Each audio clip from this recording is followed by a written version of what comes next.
오늘 아침 신문 시작합니다. 30대 초중반 미혼율이 20년 사이 3배 수준으로 늘었다는 기사 먼저 보겠습니다. 네, 국민일보입니다.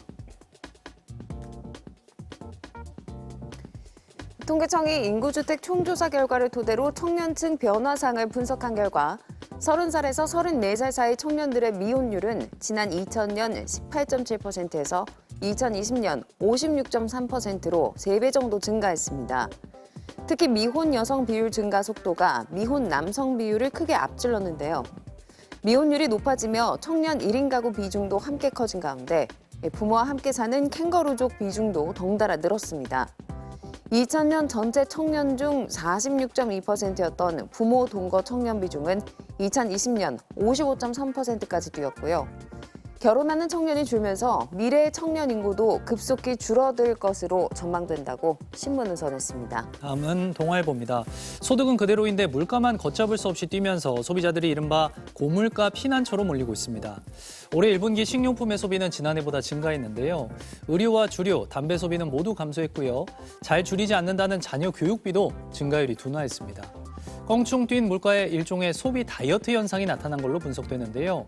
밥상 물가 걱정에 소비 성향도 변화하며 저렴한 가격에 한 끼를 해결할 수 있는 대형마트의 마감 세일 식품이 큰 인기를 끌고 있고요.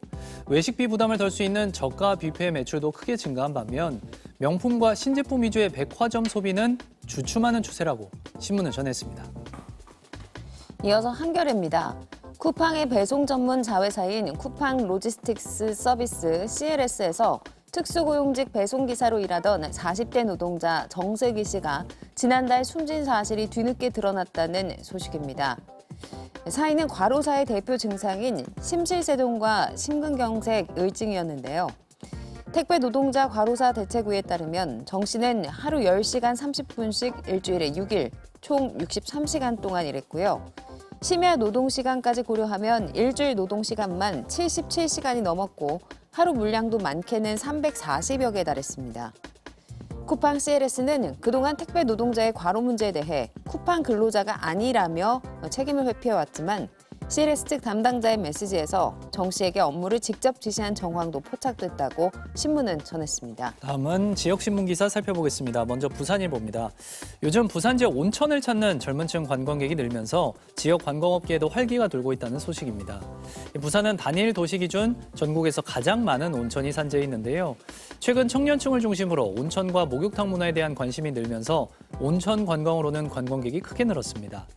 부산의 대표 종합 온천 시설인 동래 허심청은 10대에서 30대 손님의 비율만 35%에 달하고 해운대 일대 온천도 외지 손님 비중이 크게 늘었는데요. 신문은 부산의 온천 자원에 더해 운영 방식을 개선하고 문화 콘텐츠를 입히면 온천 문화의 새로운 부흥을 이끌 수 있을 걸로 기대했습니다. 끝으로 충청일보입니다. 기간제 근로자에게 10여 년간 점심 식사 준비를 지시해 공분을 산 청주시가 다른 근무지에서도 수년간 같은 일을 벌여온 것으로 드러났다는 소식입니다. 청주시는 국가유산시설에 관람객 편의 제공을 목적으로 기간제 근로자를 채용하고 있는데요.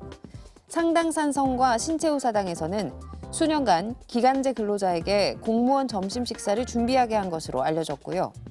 특히 신채우사당에서 근무하는 여성 기간제 근로자 1명은 화장실 청소와 점심 준비가 주 업무였던 것으로 전해졌습니다. 지금까지 오늘 아침 신문이었습니다.